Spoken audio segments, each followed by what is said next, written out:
Welcome back to India Business Insights. Today we are diving into the world of free trade agreements. In this video, we will see what is a free trade agreement, FTA, why is it important, particularly for India. We will also see what are the various FTAs signed by India, how have they benefited India or have they been detrimental to India's interest, and what are the various FTAs currently under discussion. In a free trade agreement, governments agree to lower or even eliminate tariffs, quotas, subsidies, and other restrictions on imports and exports. This means that products can be bought and sold internationally without being hindered by excessive government regulations. It's like opening up a pathway for trade to flourish. Now, free trade is the complete opposite of trade protectionism or economic isolationism. While protectionism involves imposing barriers to shield domestic industries from foreign competition, free trade encourages open and unrestricted commerce.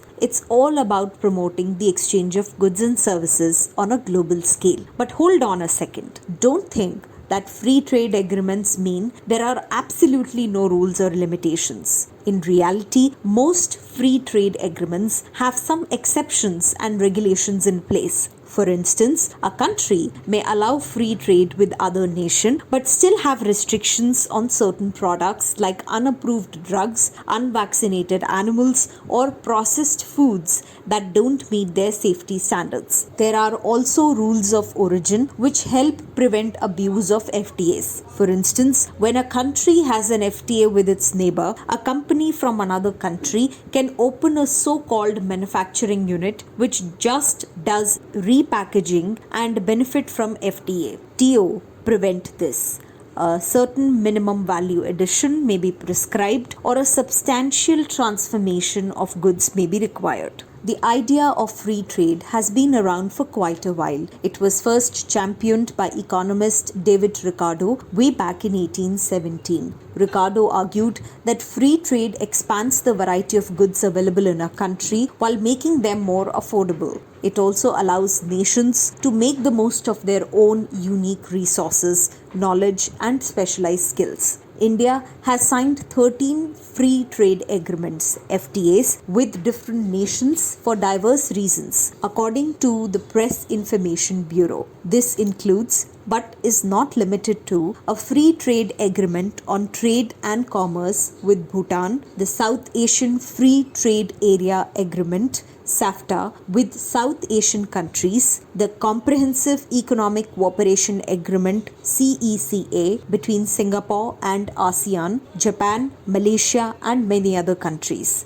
A number of our FTAs are also currently under negotiations or will probably be signed in the next few months or a year. FTAs with the UAE, Israel, Australia, the UK, the EU, Canada, and other countries are all under negotiations currently. The primary basis of all free trade agreements is that the rules of origin. Now let's look into what led to a shift in India's perspective. India's recent pullout from the Regional Comprehensive Economic Partnership (RCEP) with the ASEAN highlighted various concerns about its approach to international trade cooperation. There were a number of economic and geopolitical reasons that pushed India to stay out of this trade pact, including prevailing trade deficits with the majority of the RCEP member countries, disagreement on demands put forth by India to the RCEP, and a Sino-centric effect influencing India's decision. India's primary concerns regarding rules of origin were not adequately addressed. Further, India wanted a significant easing of trade in services. With the nations mentioned earlier, it started talks on nearly 7 FTAs. It has not yet started talks with Canada. India is the country with the most free trade agreements, including those in the proposed negotiating stage that it has signed. For the execution of the FTAs, the ministries have well-organized structures and rules. SAFTA, the Indo-Malaysian Comprehensive Economic Cooperation Agreement, IMCECA, and the India-Singapore Comprehensive Economic Cooperation Agreement, ISCECA, are a few of the significant agreements that have impacted Indian commerce and opened doors to bigger markets. As with the India-Sri Lanka and SAFTA FTA, the agreements have experienced enormous volumes of surplus trade. Even the FTAs are well controlled and periodically reviewed, as in the case of the CECA between Singapore and India. India's most recent FTA was the India-Australia Economic Cooperation and Trade Agreement, INDA-US ECTA, between the Government of the Republic of India and the Government of Australia. The agreement will result in immediate market access at zero duty to 98.3% of tariff lines, accounting for 96.4% of India's exports to Australia in value terms. The remaining 1.7% lines are to be made zero duty lines over 5 years. Overall, Australia is offering duty elimination on 100% of its tariff lines. India has not benefited from or achieved the desired benefits from each FTA it has signed. In reality, few FTAs have demonstrated a positive result measured in terms of improved trade balance. It is important to investigate the causes of the trade deficit and the sector-specific actions that must be implemented to benefit from upcoming trade agreements. India has to evaluate its current free trade agreements just as South Korea and Japan did. India needs to diversify its exports, and one of the first of its kind is the India-Mauritius CECA. Due to the proliferation of the FTAs with the same nations, India is experiencing the spaghetti bowl effect. Despite the fact that Singapore and Malaysia are a part of the ASEAN FTA, India has FTAs with both of them. Only 30% of the world's traded commodities are represented by India's 70% exports. The emphasis must be shifted from the export of raw materials to high-value products to low-value items. The current FTAs include nations that do little commerce and offer less advantage. Focusing on other important trading partners, such as the FTAs being considered with Australia, the UK, the EU, the UAE, etc., will result in significant improvements. The difficulties, such as those with the EU, must be resolved, and agreements must be reached with the major trading partners that can significantly alter the volume of trade with India. While many of the earlier FTAs were with relatively small trading partners, now India is discussing FTAs with important trading partners. Further, post-COVID and with tensions with China, the world is increasingly realizing the importance of shifting supply chains to friendly countries like India. Hence, we are a lot more optimistic about the current FTAs under discussion. Besides the shift in supply chains, India is a significant market and is poised to be the third largest and the fastest growing large economy. So all the major trading partners are interested in a preferential access to the Indian market also. India is a large exporter of services, and the key negotiating points often pertain to market access to India's services exports and freedom to travel to facilitate these services exports. Revisions to trade avenues. The current India-UAE CEPA is a crucial tactic for enhancing India's e-commerce involvement with other countries. While prior agreements have done this, they have only gone above the WTO criteria. IPR, digital trade, and other topics are covered in the UAE FTA. This is good news for India, especially after it left the RCEP over reservations about its e-commerce and digital trade policies. India is the first country to incorporate such a clause on digital trade in an FTA. It will also be accompanied with regulatory norms. Additionally, the EU, Australia, the UK and Canada are being consulted regarding the e-commerce and digital trade provisions. Concentrate on developing economies. India faces a tariff disadvantage compared to the majority of other countries because it entered the FTA arena very late and has been extremely cautious with its agreements. This is a result of its lack of FTAs with economies that are more advanced like the EU. Although there have been debates, they have often ended in failure. Future free trade agreements, FTAs, with nations like Australia,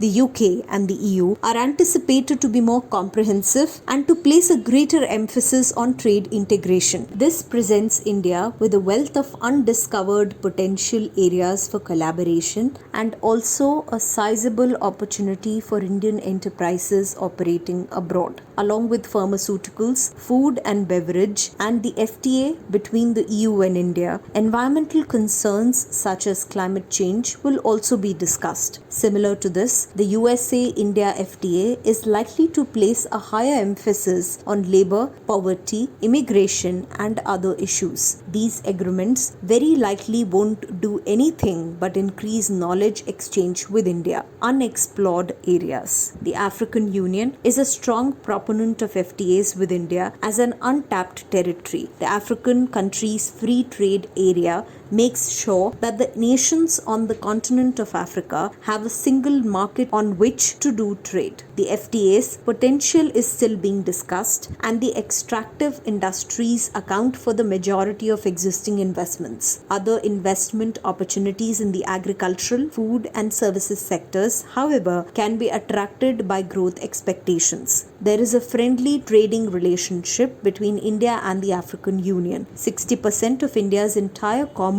with the Union is with 10 African nations. Despite the enormous potential, a proper agreement may be far from home, owing to problems with the infrastructure, a lack of market expertise, a language barrier, a lack of financial resources, etc. Despite this, India and Africa have worked together on matters such as digital infrastructures, education, and information technologies. If the groundwork is laid sooner and resources are drawn from both sides, it is possible that India's and Africa's trade goals would soon coincide. India-Australia Economic Cooperation and Trade Agreement, a win-win deal. India and Australia have recently signed the India-Australia Economic Cooperation and Trade Agreement, also known as #Ind-AUS-ECTA. This groundbreaking agreement aims to create a win-win situation for both countries by capitalizing on their unique strengths. Australia, known for its abundant raw materials, will benefit from increased exports of finished goods from India. On the other hand, India will gain access to cheaper raw materials, making its industries more competitive globally. This agreement is set to revolutionize the trade landscape between these two nations with a positive ripple effect on the global market. Let's dive into the key highlights of the India-Australia Economic Cooperation and Trade Agreement. First, trade in goods. Indian goods will have zero customs duty when entering the Australian market, providing immediate market access to 98.3% of tariff lines. This move will greatly benefit labor-intensive sectors